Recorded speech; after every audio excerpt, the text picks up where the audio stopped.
Yes, Kyagulanyi, you're good. We commend you, you're good, but you've not done enough to satisfy us. You've not impregnated us. Tonfunyisiza lubuto. Kati nazaala ntya. Kitegeeza oli mugumba. Oba inches eziba tezituuka, oba kyekiba tekituuka simanyi. Tugenda mu protest vote, tugenda n'okunga abaana b'abandi, n'obakola otya, bannange tugende. Museveni alina ovako nnyoko, bamuleeta. Oh, darling Kyagulanyi, you're good, but you are not the best. Museveni is the best, we are settling for the best, and the best is Museveni. Period. Mwagungu era bajja basiba. Ate era mutuuke nga mukaaba, government ebayambe. Nze saagala kukozesebwa. Era munange nawe nkusaba muvuuka munange tokkiriza byakukozesa. They only use condoms, and after using them they dump them. So don't be that particular condom. Ate nebeeko nga namuulamuko naye ng'erimu enziku, ng'erimu bi-streptococcus, staphylococcus, koko Kasirye, agalwadde ag'obuki.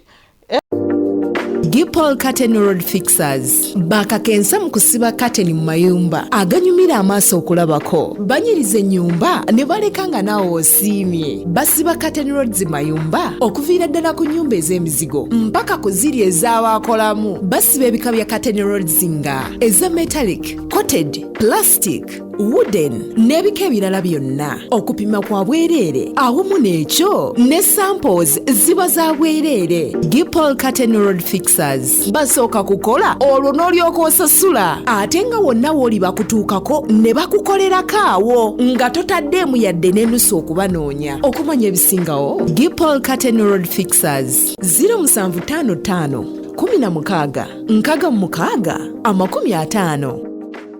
Assalamu alaikum warahmatullahi wabarakatuh.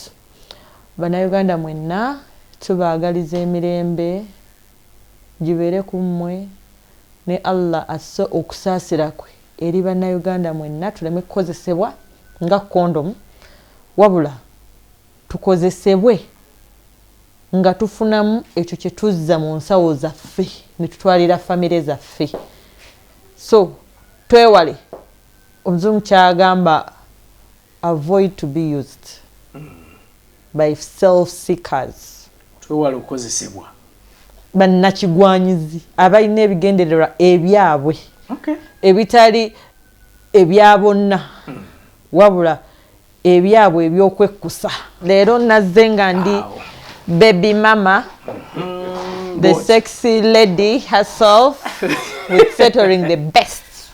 Settle for the best. Museveni is the best. Wewa waja tajeti okutandika, njagala kutandikira ku nsonga eno ya protest vote.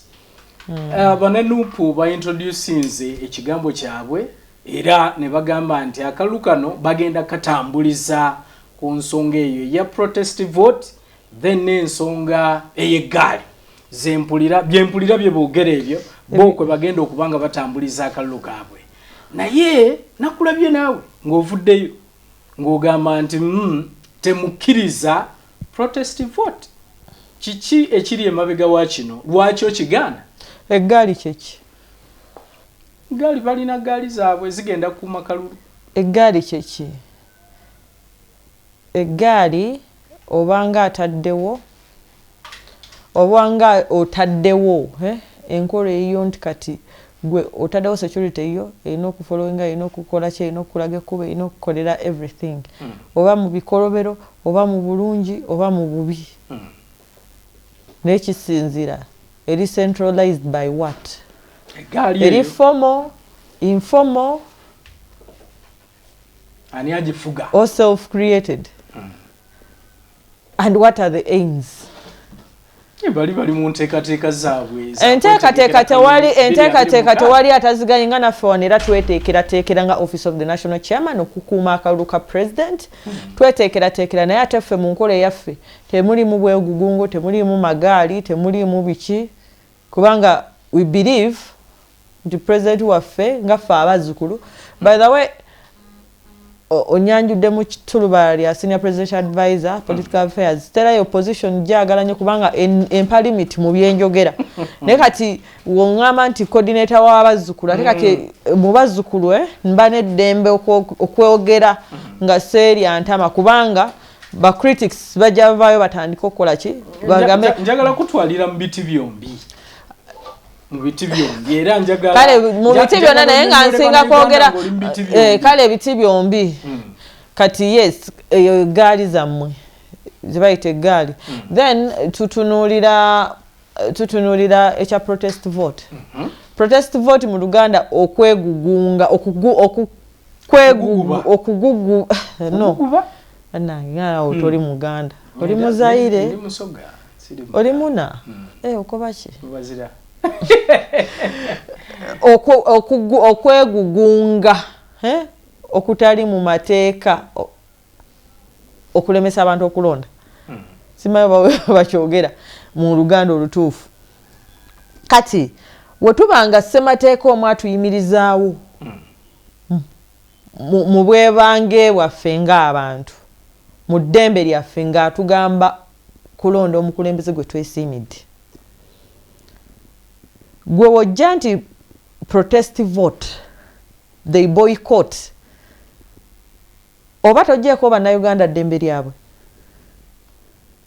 ddala oba okyayinamu essa oba oyinamu omutima ogwagaliza kubanga omanyi nti era wetunaagenda mu kalulu bagenda kukusinga toyina waaka omukazi alina waaka yeekakasa tatya genda kulumba naye ati oba tolina waaka oteekawo bypass mbitiddewa kati mbikoze ntya kati wanangamba okukola kino nga sikiina naye kati yoyo omukazi ateekakasa oba ataalungibwa basenga ye nuupu nuupu bweba eyogera protest vote egamba kwegugunga egamba abantu bagende balonde bakuuma akalulu kaabwe when you protest against something legally pazi mutugana nti twasoma naye katubanyonyoleko mu Luzungu when you protest something anything to do with protest it means that you're stopping you're denying you're fighting you're resisting so byebigendererwa you're creating a scenario that favors your interest not the interest of Ugandans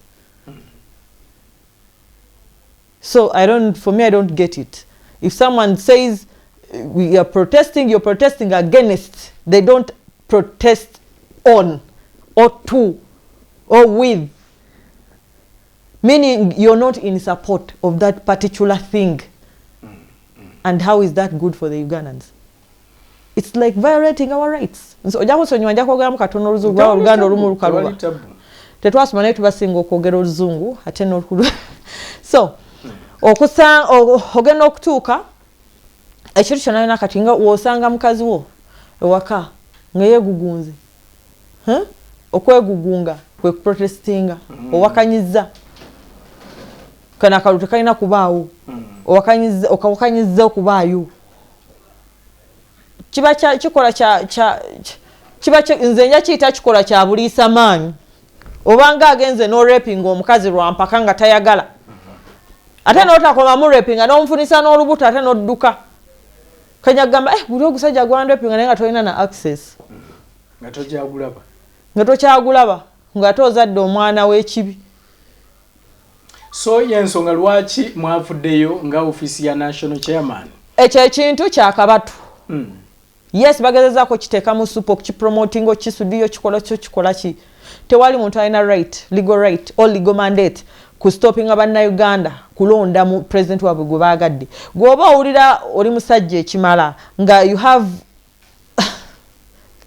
kireke mu luzungu badde ngenda kuteekawo eggambo ndoba gwe oli musajja ekimala nga gwe weekakasa mu busajja bwo jangu muzaabike naye ate wooteekawo embeera ey'okutiitiiza ey'okutuvuma ey'okutola ki nze ndabagaye bannayuganda mugenda kunvuma mundiise n'ebyamama wange n'ebyabasenga wange n'ebyabatata bange naye tewali agenda kunzija ku mulamwa kubanga tolowooza nti Uganda ya muntu omu Uganda si ya muntu omu likewise nga bwe balina abagoberezi naffe no tulina abagoberezi oba kitegeera ate era omuvubuka agenze n'ajoininga Kyagulanyi tekitegeeza nti eno tayagalayo wabula alowooza oba byatafunidde eno oba oliawo eri anaabifunirayo obanga akubye ezzaala obanga akubye ezzaala eri omukazi atazaala ndikamugezese nkube ruutu 10 tulabe oba ku luno taalufune oba kitegeera so bakuzaala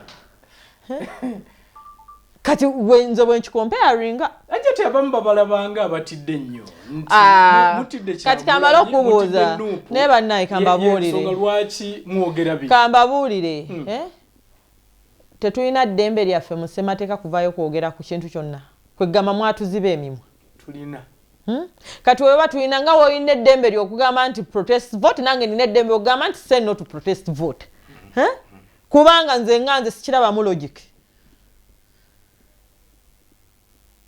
sikirabamu logic kale anti mwagamba mwamulonda nga president wamu kati nga president wamu gwe mwalonda abakoledde ki kubanga abadde mu nsi z'ebulaaya abaddeko Russia abaddeko America abaddeko UK abadde mu nsi zonna sente azirobinze the Kyagulanyi of yesterday is not the Kyagulanyi of today, meaning he's fully empowered, but what has he brought on your table? Omukulembeze omutuufu oba ayagala okukulembera ebintu alivinga example n'atulagako abakyakulabirako n'atulagako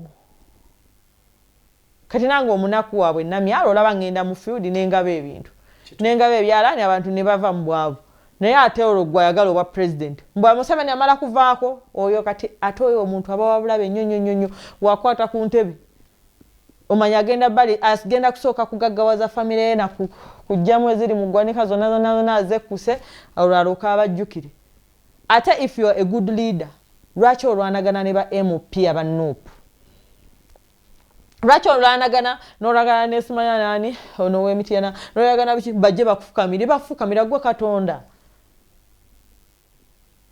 The principle. How many inches can you dig deep? Museveni nga bavaayo ne bamuvuma nga tavudde nayo n'atakola ki nga n'atava nayo nakwogera kitegeeza oyagala bitiibwa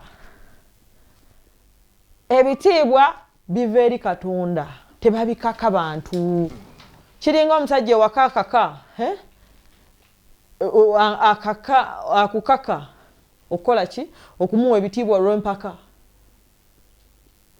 Respect is not forced, it's earned, depending on how you behave, character, chicholi, chokola chi. Chuvula fe bitulemesa okufumbira olumu omusajja ayagala akwempounding akufuule ki obeere ng'ofukamira ebe mulembe gwadiba. Yes, better how much you are understanding, we respect one another. Kati gwoba oyagala respect eri forced bajje banfukamire in fact if it's for the good of the nation, why solicit funds from people who are going to contest? Lwaki ovaayo n'ogamba eno ne basasula ebina n'abalisimanya yansereko bamulya meka obukadde bimeka lwaki abantu basasulira? Be a unifying factor otugambe nti nno nze ndi ku cause struggle tebaamu kuteekamu ssente ebaamu kuyiwawo omubiri. Nze ekigambo kyentegeera nga struggle tebibamu bantu bajjamu ssente ate leeta ogenda kwesimbawo biki wabula yiwawo omubiri. Kituufu.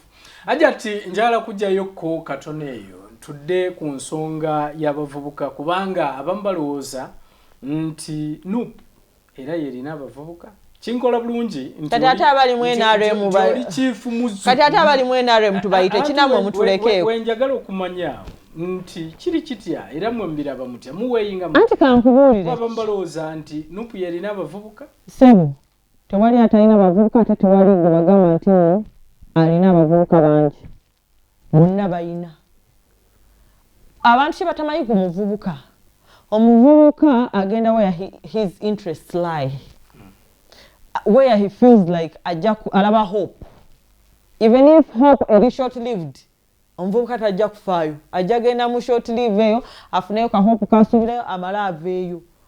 Omuvubuka goes with the highest bidder that can curtail the situation. Tamala gagamba so omuvubuka ali unpredictable. Kyogamba tewali abaliwo Kyagulanyi nga tebamala ne bajja eno. Simanyi. Aye naffe tulina abali eno era ne bamala ne bagenda keeri. Because balowooza nti can we seek for asylum here? Obanga alaba interests ze tezituukiridde waali n'ayagala agezese. Oba kitegeera? Nkiraba. Waliwo kye bayita okugezaako n'olemerayo.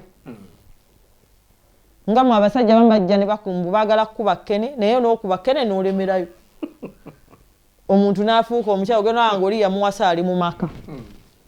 Nga yalubirira kkene. Nga yajja azze gezaako gezesa. Kati kyekyo bwe kiri ku bavubuka. So eno mwenare muyimiridde mutya mu kigambo ky'abavubuka? Abavubuka sijja kugamba nti nno batuukiridde nnyo oba nti we have met their interests enough. Olwa bureaucracy ali mu system ate aleetebwawo kati wotuna District Service Commission eri affiliated by self-seekers of which president agezezaako okukirwanyisa okugezaako okukyusa narrative eri ku District Service Commission. Omuvubuka tasobola kugenda mu kyalo ajja afuna omulimu ku district. Ekyo kitu affectinga. Naye bwe twakitandika okyogerako ku lunaku olw'aba doctors bwe baali balaunchinga. It was last year. Twagezaako okukyusa narrative. Okulaba nti nno kati ogenda olaba nti nno be baasabanga nti nkumala either sasulira omulimu oba some are sexually harassed. Owesanga nti kati ebyo tebimu batya n'okutya kubanga president yateekawo akayako kakkulizo ba recording mu bindeetera ebikitu basibe. Kati ne weesanga nti district emirimu egitali tesoboka kufunika luli ku district level kati gifunika. Challenge edda ku parish. Kubanga parish eyandigambye nti naagenda kujja ku parish afunireyo sente. That one M gye bawa. N'osanga ba parish chiefs ab'omululu bannange abaagala okwekkusa ne famire zaabwe ne bateekamu ab'enganda ne bateekamu kikatizeza ennongoosa ze tugezaako okutereeza. Kubanga yes, the parish development model is a good concept, but we have to review the implementation. Kati ebibitu affectinga enteekesa yaakyo mu nkola tefavoringa muvubuka kimala. Era nakigamba ne president right to now. Nengamba excellency, you say this is a good concept, but the only problem it has bureaucracy that doesn't favor youth. And this is all brought about by your the technical team. We need to make a review on this and this and this and this and this and this. Negative. As of now, ndaba bintu bigenda bikyukakyukamu. I don't know how they are doing it, but ndaba bintu bigenza bikyukakyukamu. Kati ebbula ly'emirimu lyalisinza okulaba nti nno likyusa abavubuka okulaba nti nno badda. Bagamba obeeno we tunaagenda eno naafubuka omubaka ogwo guba mukisa. Bwe kyogera tewaliwo bifo weesimbawo bannupu nga tebayitamu wangi kitegeeza eyo yali weevu naye weevu eno ejja ekuzza oba tekuzza kye tulina okulowooza okoze ekimala ekikukuumirayo kikulu. Kuba kati bino abantu balowooza nti bijja kuba muntu ndi wanupu abantu obakoledde ki ye issue. So nga NRM ekoze ku muvubuka naye erina weetannatuuka. Exactly. Nze omanyi simanyi nnyo kwogera binyumira abantu. Ekoze era ekyakola. Because kati when we try to revise the youth livelihood program, it was a good concept. Only that it was penetrated by self-seekers. Ne boonona concept. Wotunuulira emiyoga. It's a good concept for these people, abali specifically in circles. But the implementers have done us they have done us a disservice. Okulaba nti nno kubanga wongamba nti waliwo circles nga zegwawo sente za circles nga ffe tugenda bugenzi mu kifo n'ogamba nti nno ine byala niwe bati group bwetu ogenda giwa ebintu bwe biti n'ova mu kitundu ng'ogabidde group 10 ate n'okola follow-up n'okakasa nti ddala abantu bano babifunye gongamba otya gwalina obuwumbi bw'emiyoga nti sente tezigenze mu bantu tosobodde kugundi kukola ki tosobodde kuyamba groups ziwere ezo nga nange atalina budget ng'eyiyo nkikoze that means there is something wrong somewhere. Okay. Waliwo ekikyamu ekiri kubeera revised by president by moving himself ayagala getting a facts only that atenda abebimu babi suffocating ne bamupangirawo abatali batuufu kati ate oyagala njogera ebyoyagala kuwulira nze njogera kiriwo nze sirina nze nkyefumuzu kunjogera ebituufu ebiriwo yes nze siriko yes siriko nonno manya abantu tebabyagala mujja binvumira mu nvume tewali kivumo kipya kigenda kunnemesa kwebaka oba kuzuukuka kulya mmere Hajati omuntu ayinza okubuuza nti emyaka president Yoweri Museveni agenda mwana nga akulembera Uganda ddala okakasa otya omuzzukulu nti akyagwanidde okuba nga ayongerwa ekisanja kati kansooke nkubuuze nange Uganda eyali ey'obote ani nze salaba ku obote nze manyi mulembe gwa Museveni gwe manyiko gukka Uganda eyali ey'obote oba ey'amiini ebiseera ebyo ye Uganda eyaleero nange saaliwo mirembe giri anti kati mwe abaakolako gundi abaakola history simanyi abaabirabako mu biseera ebyo nange simanyi kubanga saaliwo nali sinnazaaliwa tunyumiza tusoma ebyaliwo kati bwe tuba tubisoma ebyaliwo kati mu Uganda eyaliwo obungi bw'abantu bwali bwenkanawa the population rate if you are to rate it with what we have right now tewali bagwira tewali bagundi babayita batabana abagenda abajja tewali refugees tewali oba ntegeera tewali ba refugees tewali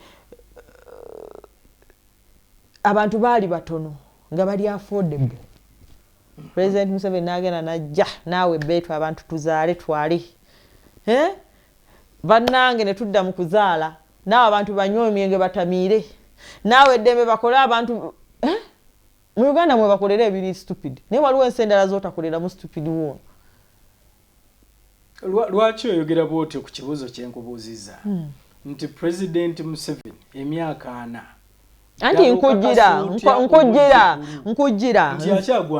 nkujjira kati womala okutunula ebyo byonna ne muzaala ekimala kati kitegeeza population rate yeeyongeddeko sente ziba zeetaaga nnyingi okuva ewamu w'omusolo oba okuva mu ggwanika ly'eggwanga ezisobola okwakomodatinga abo bonna abantu ng'abakyala baagala abavubuka baagala n'abavubuka abasajja abali awo mu age bracket eri youthful nabo beetaaga. I don't believe a hunting dog can search for meat for its puppies. Waliwo kirabyeko? Ewa tokirabangako kitegeeza ng'ogamba nti nno kati because Kyagulanyi is youthful yasobola abavubuka nga naye omulugu bakyalina mungi ogufeedinga n'okugaggawaza family ye, then you're mistaken. Tugenda kuddira tuve mu ttooyi tuve mu kusitama ku ttooyi ate tugwe mu nvunyu. Ekyokulabirako kyoleese tuve mu kusitama ku ttooyi eno ttooyi osobola ogifulashingako. So kyoyagala ogamba nti bw'olonda Kyagulanyi ogenda kuba ogudde mu nvunyu? Mu nvunyu ziri zennyini. Kati kyovola mbagamba mwawula omuceere n'envunyu. Omuceere guliibwa naye ate woba ogulengeredde ewala n'envunyu bifaanagana. Kati omuntu nkugambye embwa enjala esobola okuyiggira abaana baayo ennyama oba baganda baayo emala kwekkusa. Wemala okukkusa oba mu Luganda mukiyita batya neddira omukkuto netandika okusemberezaako esimesimireo abaana we balengerera oba baganda baayo. Ate era bweba enjala ne baganda baayo biba byakulwanira kulaba nti ani akkuto fast ani asooka okukkuta ategeera ategeere atategedde tajja tegeera kituufu naye nga kitegeerekeka kati Museveni kikyakyayagala Bannayuganda abamu kye babuuza anti kiki kyakyayagala myaka kiki kyakyayagala anti kati kiki gwe oba olowooza kikyakyayagala akyali muyala waba wakufuna yafuna dda waba wakolera abaana be yabakolera waba abazzukulu yabakolera dda kati ali mu kukolera bannayuganda kyenkugambye embwa enjala teyigira baganda baayo wadde baana baayo esooka kwekkusa kati Museveni ali mu bakkufu nti azza omuzigo nga wonootwala omwana ewaka omuwala nga mbeerera ne bamuggyako embuzi weppa n'obeera okufosta okuzzaayo embuzi ogitwala ewawe bannaye mwebale kuuma kati ye Museveni kati azza mbuzi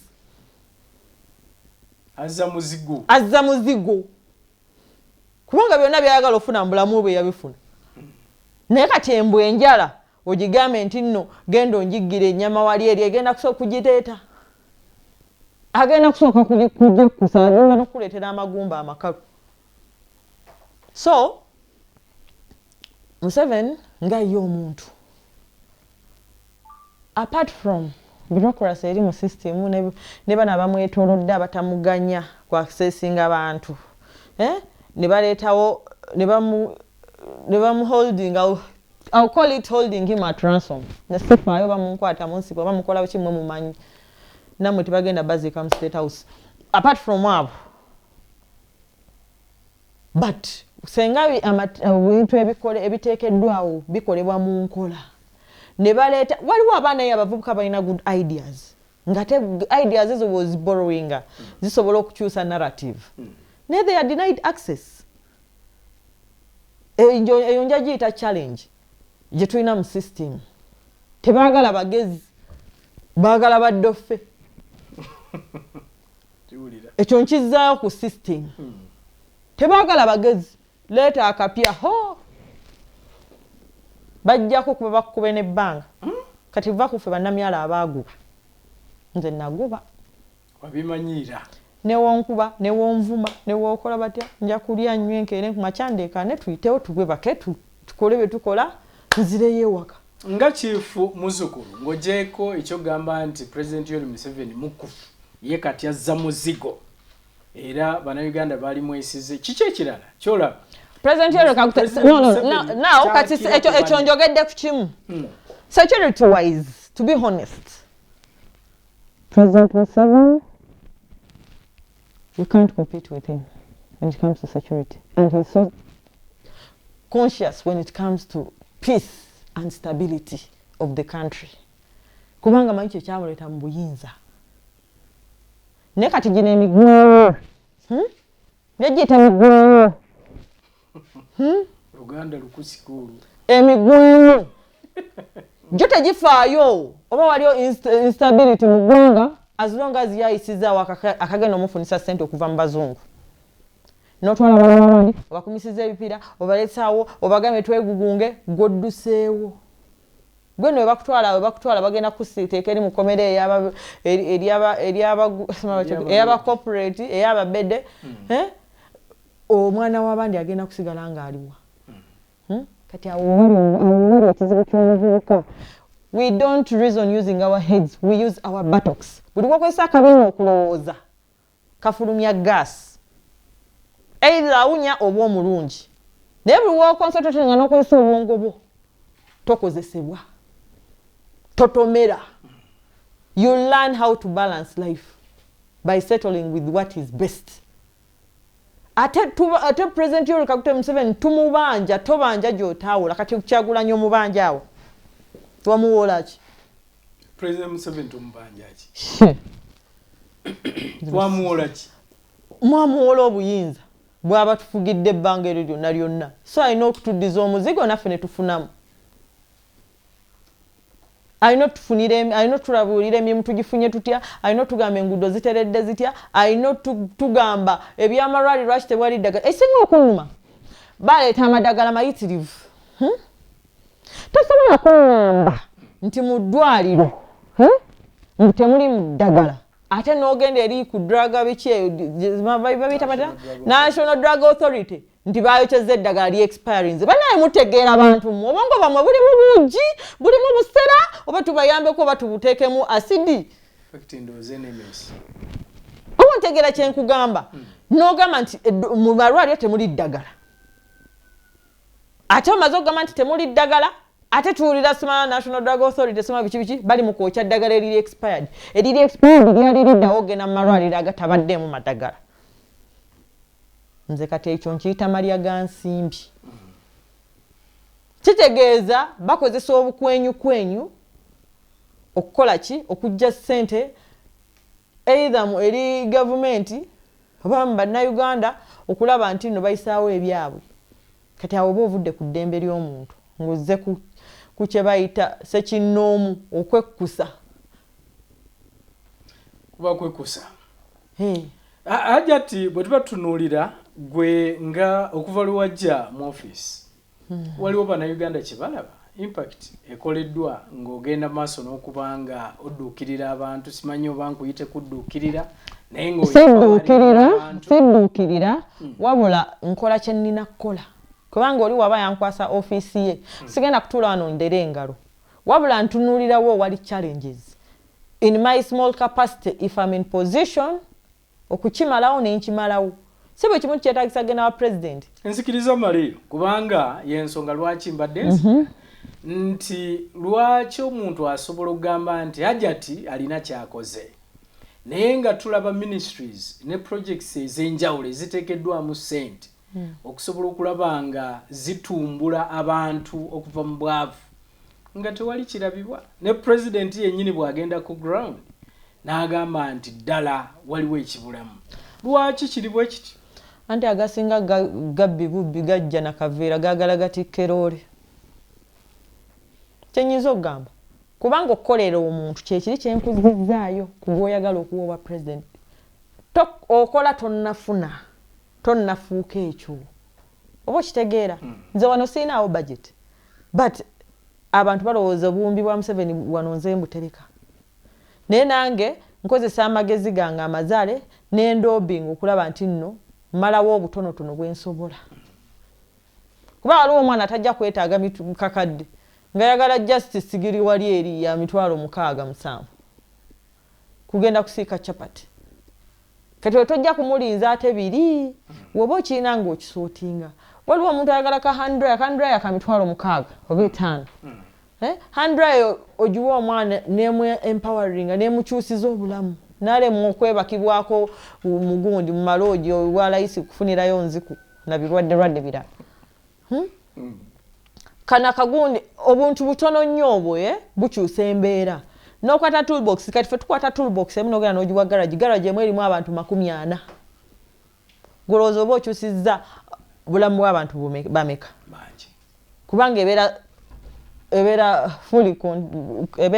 ebeera nga ejjudde full package kati weba eri full package kitegeeza oyambye abantu 40 okufuna ebikola kati buli motoka enejjanga efudde oba ki oba gaali oba bali in position okikanika kubanga ebikola babiina so kisoboka ewuwo naye bali kati ebyo ebyabala saagala byogerera nnyo bali malya ga nsimbi waliwo abakoze nga bagezezza kukola waliwo abakoze naye ate era n'ababbi gye bali bayitirivu kati n'olwekyo sijja kwogerera nti ono akoze bwati oba ono akoze bwati kubanga sinnakikola sikikozeko research senga wena woliddanga nkoze research entuufu jaga eno minisitule weti ebbye bweti eno minisitule weti ebbye bweti nga ndi mu position okukola kinga mutegedde statistics naye kati saa zino saagala kwogera bintu nga sirina statistics ebizaabyo naye tuleme okwekolerera okwekkusa ffekka kubanga tewali bwe bagenda kuziika na kikapu kya ssente papa bamukoledde gundi bagita Ashria oba anyway ngenda badenda kwogera mu lulimi olulala naye simanyi oba bakivunula batya Ashria Dintova nkola eya bamu what is it called send off ye. By the way, I liked it. He was a chief guest on his burial. Though he wasn't in position to man the system, okitegeera yabadde yogeza kwensi ebyama tusamidde tukoze ki nayinza okusamira kwabwe kwanyumidde bannange basamidde gomanyi okusamira kuli okulungi n'oteeka wano cabbage eno cabbage wano n'oteekawo garlic okimanyi agoba emizimu badde manyi nti ali healthy eri obulamu ali healthy naye agoba emizimu bataddewo carrots batadde wali ennyaanya zaabwe ebibala bibatambulizaako eri omukagugira obwawudi obubaani buki nzijukira nali nsoma wano edduwalumu ne basheyi baffe ne bakumaki ne bakuba akabaani ne bagenda bagamba Namyalo mulogo yalese mushiriku ensi yayogera naye kyanisanyusizza nnyo okulaba bannange nga tusamira mu nsamira ey'enjawulo nga tusendinga off papa so abadde okusamira kati ensamira eri yanyumye Hajati. No, this is public secret and it's public knowledge. Sigamba nti abadde kyankukutu kyabadde open. Era bukyaleese okwewuunya mu nsi. Nange binadde simanyi.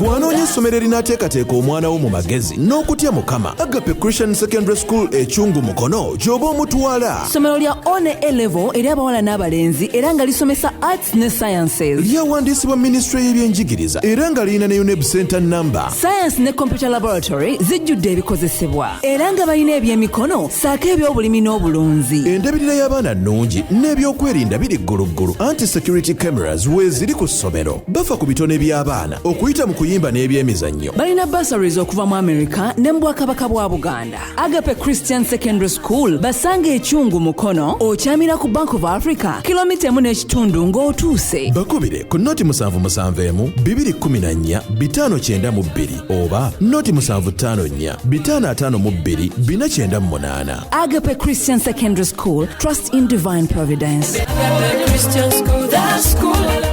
Naye nga tuddeyo ku nsonga yaffe tutunuulira enguudo naye bannange nze kati ennaku zino enguudo zinsanyusa kubanga bwe woyita wonna bakolawo okyegendereza kituufu omusajja yakambuwaddemu His Excellency wakambuwaddemu no senga okambuwalira ddala ne ku birala ne ku babbi baabo ababba ssente za parish development model ez'abanaku Sima waliwo zino mpulira waliwo ezaggo oba zaggo wazizaani ezo yeggo guro kumala guro waliwo simanya guro kati ezo kale nayo siziwulirangako ministry ya gender ezo niba nanga abantu ba Museveni bazimbye bizine ne bafunya za kedi banaye tulina kyabagamba naye bambi mubbi ekimala ye time tukoleye bannayuganda mwamuvumiriza president Yoweri Kaguta Museveni mwamuvumiriza eggwanga mwamutuvumiriza ne tuvaayo tutandika okudefendinga ebitaliyo naye sijja defendinga bitaliyo na kudefendinga biriyo nga twogera amazima. Yes, president Yoweri Kaguta Museveni tukubanja aye nga tukyakubanja emirimu gy'otannatuwa tukyakubanja empowerments z'owatusuubiza tulina ebisuubizo bingi. By the way, the youth have connection between Jaja and them, though it's marginalized by a certain clique of self-seekers abagezaako okulema ebyo ebintu abamanyira baagala bavubuka babakomberere. Kati abavubuka tuvaayo ne tuunitinga for a good cause okusaba Jajja ebyaffe nsuubira ne opposition senga tetugiyina senga abaana baffe tebabakozesa bakwata basiba oba kitegeera bakwata batwala wa batwala mu makomera kubakozesa kwokya bipiira kituufu naye kati ezo ensonga ezo ze zeetaagisa redress and we are trying to redress them okulaba nti no. Yes, I agree. Some people are desperate. They are desperate for change. Yes, kubanga kati abamu abazaalibwa ku mulembe gwaffe agakola ku president omulala abagamba oba ono anaabeera mulungi okusinga ono. Buli omu, everyone is entitled to his or her own opinion as long as it doesn't violate the rights of the rest of the Ugandans. Okay. Hajati njagala tunuulire nga bwe nagambye nti bali bajja ne ngombo zaabwe nga protest vote nga bwe tugambye ng'eggaali nti kwe bagenda okubanga batambulira nga chief muzzukulu mwe kiki kye muzze nakyo ngombo ki anti kati olaba fenga abazzukulu nteekateeka kijje muzze nayo mukalukano kwe tugendamu kati anti nze ebyange bazzukulu is not NRM. Bazzukulu is not NRM. Bazzukulu are all those particular people who were born under Museveni's era. Buli yazaalibwa ku mulembe gwa Museveni aba muzzukulu wa Museveni. So fenga abazzukulu b'eggwanga lino kati twatandika ntova ku maini ng'ava ku mulamwa bamuwagula ne tumugamba omalako jjajja tova ku maini nadda ku maini kwera okulaba waliwo abawugi b'obunyama bajja agamba simanya mbu forceful transition ne tugamba nti say no to a forceful transition nyoko transition. We trashed it. Then, yes, after the transition, becoming a silent bullet. A silent bullet. So now, we looked at the way forward. What is the way forward? When you're focused on the main, what is your final destination? Destination yo erichi. Kitegeeza you're looking for settlement. Omukazi ayinza okwendukuza, ayinza okukola buli kimu kyonna kyonna, but what about final destination? Eba settlement. Either or settling nga kawundo kakubye eddinisa wekka n'obeereeyo oba osetolinga ng'omukyala gwe bafuwasizza ne bamutwala n'ofumba mu bufumbo bw'omusajja oba osetolinga nga nakyeyombekedde. Kati gwe olina okusalawo ku byonna ebisatu osetolinga naki naye walina okubaawo settlement. W'ogamba nti tova ku main ogiriko liri kkubo lirina gye likutwala. So kati naffe tugamba as we are settling, what are we settling for? We have to settle for the best. Netutunuulira ani agwanidde. But Museveni is still the best. Using logic, common sense, security-wise, peace, reasoning capacity, emotional intelligence. No one can outsmart him. Kyagulanyi is good. Oh, Kyagulanyi, you're too good. But there are people who are better. By the way, I like Mao for one thing. His reasoning capacity, the way he weighs things and sees things is far different. Takoze sabuchai. However much abatayagala. Watch together. President aina kubeera nga balalu nga ffe bannamyala basama. Aina kubeera a living example, a true definition of a solitary being. Ali worth. Oba kitegeera kati President Museveni ataawo n'abeera best. He has been tried, he has been tested. He's that brand everyone could yearn for. Wadde nga mukadde enkulu tenywa. Kyogamba wayingira mu kisaawe omupiira taguteeba. Tujjamu omupiira tulabe. So wotunuulira nze Kyagulanyi is good. But as in terms of analyzing, as in terms of being politically calculative, politically determined, to eliminate poverty, zero. Politically scandalous, yes, he gets 80% there. Politically motivated, he's a big gay. Big gay is what am I analyzing socially? He's not that person. He vibes with the youth, yes. Vibing a girl doesn't mean the girl will accept you. You can vibe me and, oh gosh, you're not worth it. You're not the best. So that is Kyagulanyi for you. When we are talking about emotional intelligence, avaako alinga Namyalo avaako alinga Namyalo waya ate n'abeera ne bawaya abayitirivu bannaye kabavume ffe ne baluvuma kati eggwanga tebalifuga bwe batyo nagagambo oba kitegeera gunosoba novuma okuva ku makya paka ku makya nga kwosiibirye kati kitegeeza that is the bridge to buildings for a future generation or for someone we can claim he will be that better or the best president for us Ugandans. When it comes to nationalism, oh gosh, the guy tosobola kubeera nga oli patriot or claiming that you're patriotic. You feel empathy for the state or for your nation. Nogende bula no kunga abazungu mujeewo eddagala mujeewo kino goba masira. Kati we banajjawo abantu ne bafa ogenda kujjanjaba ki ogenda fuga ki kino kistopize kubanga olaga amaanyi bannange ndowooza togwa Hajati byonna byoyogera olinga agamba nti Kyagulanyi threat no eri NRM threat nze nkiddamu uliriza nze nkiddamu eri eggwanga Museveni muyeekera talina kimutiisatiisa ojja ng'obolooga n'akuboloogesa kubanga ogenda okuba otabaganya eddembe lye yalwanirira.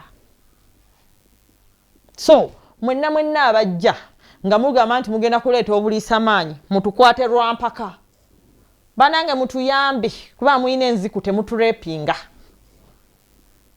muleke eggwanga woba oyagala akalulu k'emirembe kola ebyo tuwe emirimu tandikirawo empower youth enticers omukazi baba bamukwana bamutonera obulabo bamuwayo kasente namugulira ka lipstick namugulira uchi baba ebyenviri babakola kye tukwane or winning a trust not inciting us to do as you wish. Nsiwira omukulembeze omutuufu kyalina okukola kati fe tulaba totuyintayisinze totukwanye bulungi ng'ate otukunga tukole ekyo ky'oyagala ate awo gwoba mulabe wa ggwanga naye tukwane ogamba abavubuka nti balina mirimu kati ninawo obuwumbi bwe buti mbawadde mu ebyalani mbawadde kino mufune kye mukola ogende okikole n'oba tosaanye kuyita amawulire gwe n'ogenda n'okikola ogenda kulaba abantu abakugoberera so si wabulabe eri eggwanga wabulabe ki olwakubadde agenda eri n'alasana okulasana ki any fool can talk kati abantu batuvuma buli kanaku kati bwe bakuvuma n'otalya nennema okwebaka lumbi yasuza nvuma simanya waliwo bino ebigege byaki waliwo buno bonna bizze bimubanvuma kati seebase soogera siridde. That is crap. That is diversion. Mutujja kumulamwa. Naye twagenda tujja kumulamwa. We are settling for the best. And Museveni is the best. Yes, Kyagulanyi, you're good. We commend you, you're good, but you've not done enough to satisfy us. You've not impregnated us. Tonfunyisiza lubuto. Kati nazaala ntya. Kitegeeza oli mugumba. Kamalako. Oba inchi ze ziba tezituuka oba kyekiba tekituuka simanyi. Chifu muzukulu so mutukwane nga mujja ne bye mututonera si magambo na tukunga tukolenga bye mwagala. Waliwo ebigambo nti NRM mutidde no nti ensonga lwaki bo tebakkiriza kukola activities zaabwe nga bwe balizikoze ate nga Hajati Namyalo ye waayagalira akola buli kubanga era Hajati Namyalo ground teri level kubanga Namyalo mpita mu mateeka nengenda nensaba police nenjiwandikira nengenda wa DPC nengenda wa DSO nengenda buli gwe kikwatako ate byenkola tebi inciting a violence tebina obigambira muntu nti kumebyo tusoma kumabiki kumachi oba ntegeera tebina obikuleta buvuvungano. I'm doing for the good of Ugandans. Aba abatayina abayetaaga njagala ombuli ani yali agize nga alese for the good of Ugandans or for the good of all the people where he is going ne bamukuba tugende mu protest vote tugende n'okunga abaana b'abandi n'obakola otya bannange tugende Museveni alina ovako nnyoko bwebamuleeta abantu tuyige nti obukulembeze buva wa Katonda nze ate olaba nze wennakola mu birowoozo byange natuga ekiseera nga sikyakaayana newemba mu relationship ng'egaanye sigiremerako kitegeeza Katonda teyakitonda kubaawo tosobola kugamba nti Katonda yakutonda naye bannange Katonda bambi yabakubira amasimu Katonda abakubira esimu buli kyo n'abagamba kati Kyagulanyi alina okubeerako mpaka Katonda takaka naye Katonda era waalaba nga yakuwa obuyinza wano wulirawo nnyo Katonda waalaba nga yakuwa obuyinza ng'ogenda ova ku mulamwa oba nga waliwo abakujja ku mulamwa gwekyo kye yakutuma okukuba akuteekerawo mujjawo zaabiko osobola okwetereeza naye tekitegeeza nti mujja waba akusinga oba nti oba totuukiridde oba batomatiza musajja kimala nedda akugezesa osobola okukuuma omutindo n'okutuukiriza omulimu gwe kati President Museveni kyaliko ne Kyagulanyi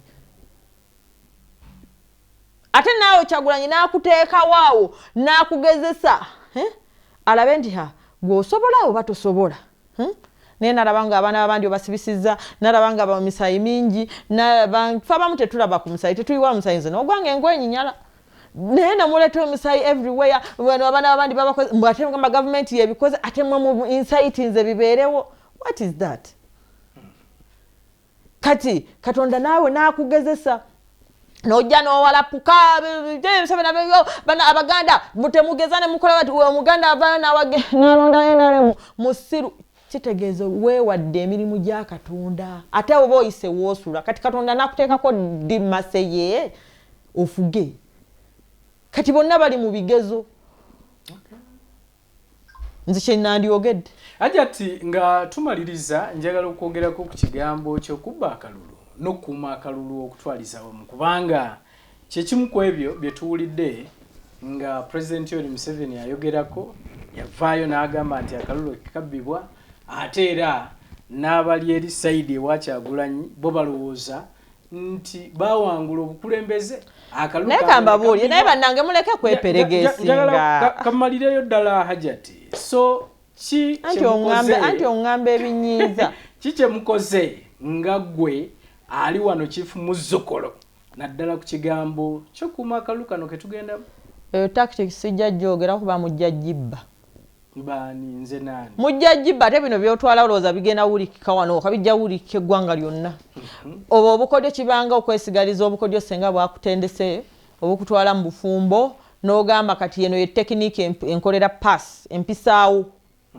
kati obwo bwaffe naye nga mulina kye mukoze tulina kye tetukoze ate era tuteeseteese era tweteeseteese n'abanaabikola nabo beeteeseteese naye nga mukakasa nti n'opposition ebba akalulu Shia ni wano mu Kampala hana nga ate kiri mu Kampala mama tosobola kuŋŋamba waliwo akantu kogenda okuneerabiza kajeyo ne bannange era nze bannaye mujja kunvuma nnyo neddala muntu ategeera ng'oddala ossa omukka omulungi n'ovaayo n'ogamba wawangula akalulu by winning Buganda winning Buganda which is a sub-region nga waliwo sub-regions endala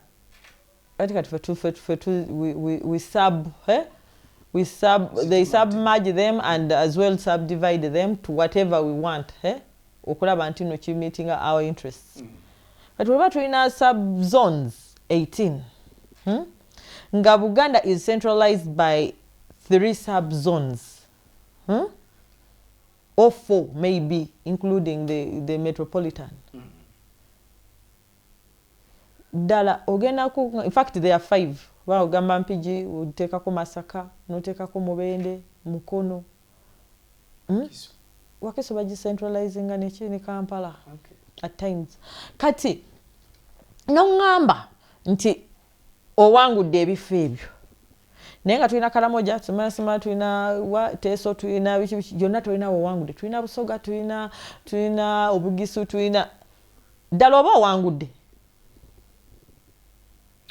ttaano zokka anti ate n'ettaano zonna toziwangudde zonna nze nkubalidde mu sub zones but if I submerge them it's something different but we are trying to rate yes if you've won Buganda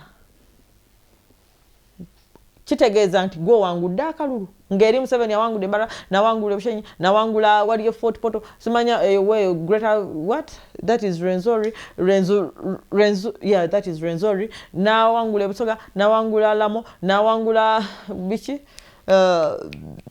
yeah Teso nawangula West Nile ddala oba owangudde ate even ne mu Burundi those clades ogenda okwesanga nti mwobo obufofufu obulala yawangula like maybe mu kasite kamu oba bubiri oba busatu then percentage na netwali wa president oba owangudde bane muleke kwewuddiisa mujja kumala nga temunnayingira mutulekeeko let us focus on settling for the best and Museveni is the best tuleme kwewuddiisa wabula nze mbagaye muyigo kwana nje ukozesa olulimi kuba mujja tegeera mangu mukwane bannayuganda nga mubawo ebyokukozesa ebibajja mu bwavu nga tebannabalonda anja tulina akakuko nane BOBIWINE atenka no ate kyetagisa kuba twogera bintu bigattako sikutoolako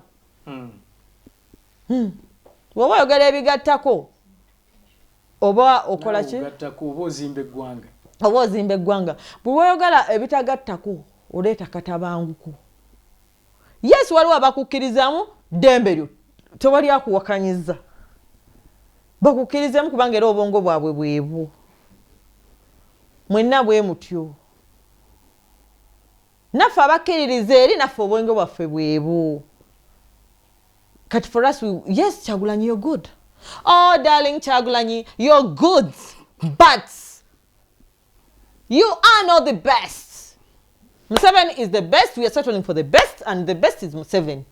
Period. So it's pure settling for the best. Yes. Omukazi ayagala kisinga. Bannange nze njagala kisinga. I settle for the best. Wadde mwabamanye nnyo munyumyako ebyo bye musuubira bye mumanyi naye nze nga Namyalo I settle for the best. And the best ye Museveni and I will settle for him. Kubanga he's trusted. He's tried. He's a brand himself.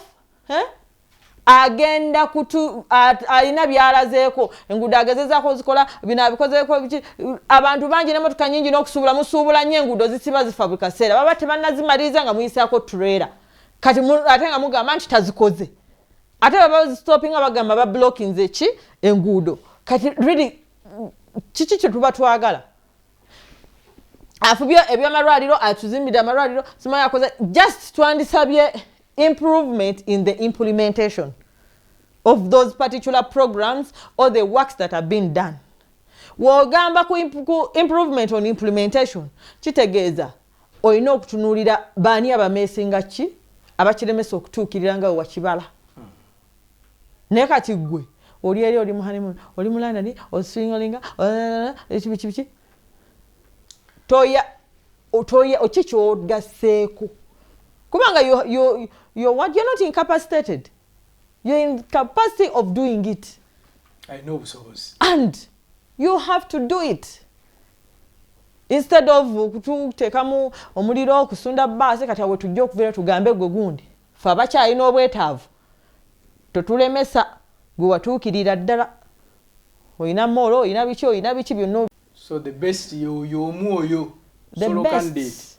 The best.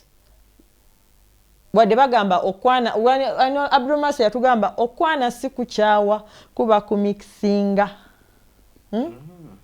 engege baba bazikoye ne bayoye ebirenge naye ebirenge ate tebikusa kitegeeza engege ebeerawo nga yeesinga ebirenge okyusaako just kukyusa ku test kuwulira ogeno olaba ebirenge bitama mangu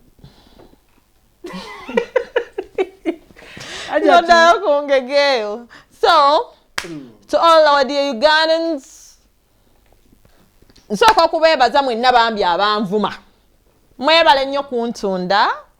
I'm so grateful. Bakuvumira bwiri banange goba kyokozo ate baluwa banvuma ne bakuvuma n'ebyetalo naye nze twali kivumo kipya kigenda kunsuza nga ntunula tewali kipya kyogenda kungamba nze mpaze mumanyi byamanya kyago ge babagamba ye bannange nga tebannatuwaako olina n'amanya waliwo ge bangabira naye sinnalaba ku DNA test proving nga byemwogera ate nekya sinnalaba eryo gwe mugamba erinnya ly'omuntu gwenkoza ye banaye n'abaayo ku brand gye nnina bannange senga teyavaayo dda bire bya Uganda biremu akuvaayo naye kati oba tannavaayo nnyini linnya lyenkozesa lye mwogerako kitegeeza temulina waaka kuba biri wali wabaawo alimba naye temugenda tujja kumulamwa tukyali ku main but main yetaga settlement. We are settling for the best, and Museveni is the best. Kyagulanyi, you're good. Mau, you're better. Besija is wakati oyagwawa. Yani ono simanya muri yati simanya abamu ate bali fair ate wala bali bad abali katuva ku gundi ku wasi simanya fair. So twebulirire tukozese amagezi tunulire emyaka gyo gy'oyina weebereremu tubalansinga obulamu with what is the best. Wewetunira who is the best is Museveni. Gwe tubanja gwe tulina okusaba twasaba yalina otuddiza omuzigo kubanga afuze si bana abayala. So tweyambe tulabe nti twejja mu bwavu nga tubanja oyo gwe twawola atuyamba atujje mu bwavu ekyo kiggwe.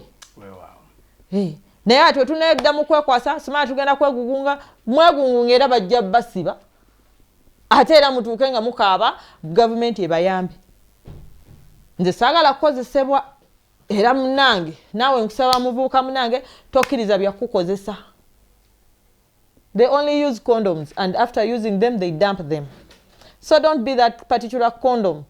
Ate nebeeko nga namulamuko naye ng'erimu enziko ng'erimu streptococcus staphylococcus koko bacteria agalwadde ag'obuki so twebala okukozesebwa bannange tubeere ku main we settle for the best and the best is Museveni kubanga gwe tubanja gwe twetaagamu bye twetaagamu ate era gwe tulinako obuyinza n'okuvunaana nga tabituwadde.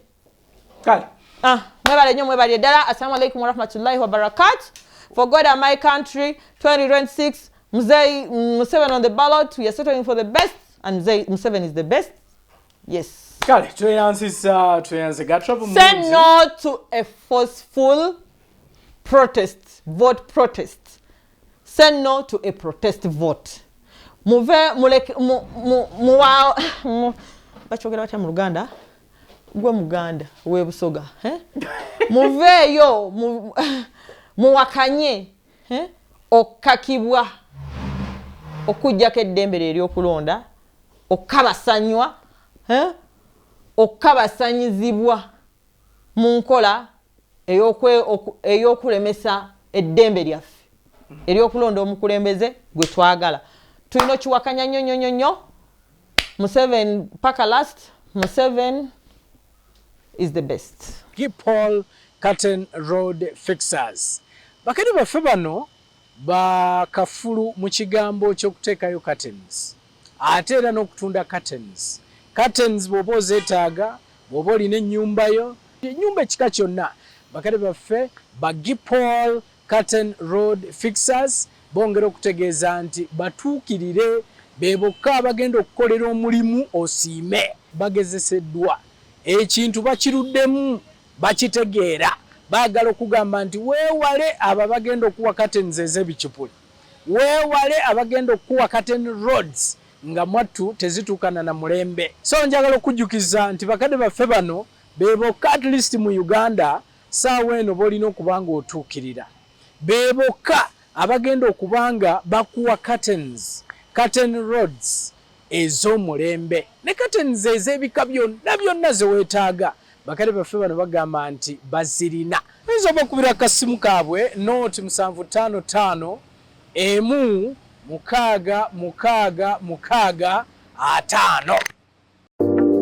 Gipol Curtain Road Fixers bakakensa mu kusiba curtain mu mayumba aganyumira amaaso okulabako. Banyiriza ennyumba ne baleka nga naawe osiimye. Basiba curtain roads mayumba okuviira ddala ku nnyumba ez'emizigo mpaka ku ziri ez'abaakolamu. Basiba ebika bya curtain roads nga eza metallic, coated, plastic, wooden n'ebika ebirala byonna. Okupima kwa bwereere awamu n'ekyo ne samples ziba za bwereere. Gipol Curtain Road Fixers basooka kukola olwo n'olyoka osasula ate nga wonna w'oli bakutuukako ne bakukolerako awo nga totaddeemu yadde n'ennusu okubanoonya. Okumanya ebisingawo Gipol Curtain Road Fixers 0755 16 66 50.